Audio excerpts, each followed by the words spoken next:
আসসালামু আলাইকুম। কি খাচ্ছি আমরা? দেখেন, ফার্মের মুরগি নিয়ে আসলাম। এই হচ্ছে একটা ফার্মের মুরগি। দাম নিয়ে পরে কথা বলতেছি। এই যে ধরেন একটা ফার্মের মুরগি মাত্র 21 দিনে সে খাওয়ার উপযুক্ত হয়ে গেছে। একটা দেশি মুরগি খাওয়ার উপযুক্ত হইতে 6 মাস থেকে 1 বছর সময় লাগে।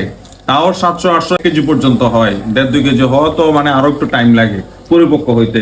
আর একটা ফার্মের মুরগি কি এমন খাবার খাওয়ায়, কি এমন মেডিসিন দেয় যে মাত্র 21 দিনে এটা খাওয়ার উপযুক্ত হয়ে যায়। আর আমরা খাচ্ছি।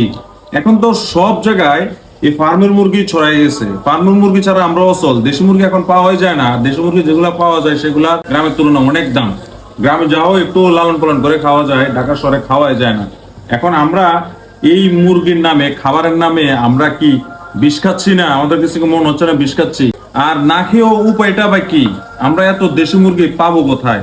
আমরা যদি সবাই নিজেরা লালন পালন করে দেশি মুরগি খাই তাহলে তো আমাদের স্বাস্থ্যের জন্য উপকার হবে, তাই না?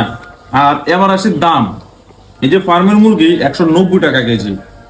এই 190 টাকা কেজির এই সিন্ডিকেটের বাজার কবে বন্ধ হবে? এখন পোল্ট্রি ব্যবসায়ীরা খেপে যেতে পারেন যে দেশের সবকিছু দাম বেশি, তাহলে আমরা কেন দাম বেশি হবে না? ভাই, পোল্ট্রি সবকিছুর এখন দাম কম, তাহলে পোল্ট্রি মুরগির ব্যবসার দাম কেন কমবে না?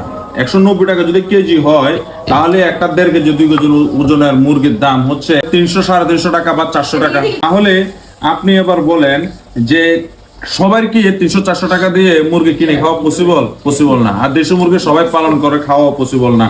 তাই আমরা আসলে অপরগ হয়েও বাধ্য হয়ে খাচ্ছি। যে আপনারা এই সিন্ডিকেটটা কবে বন্ধ করবেন? মানে 190 টাকা কেজি থেকে, মানে আগে যেরকম 120 টাকা 30 টাকা ছিল, সেই টাকায় আনার জন্য আমাদেরকে কোনো কার্যকরী পদক্ষেপ নেওয়ার নাই। মানে পোল্ট্রি ব্যবসায়ীরা বলতেছে যে তাদের ফিডের দাম বেশি, মুরগির যে ফিড, যে মেডিসিন, এগুলোর দাম বেশি, তাই আমরা দাম বাড়াচ্ছি।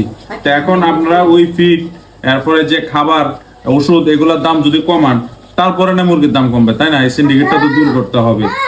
আমরা টাকা দিয়ে যদিও বিষ খাচ্ছি, তাও দামটা নাগালে রাখা অত্যন্ত জরুরি।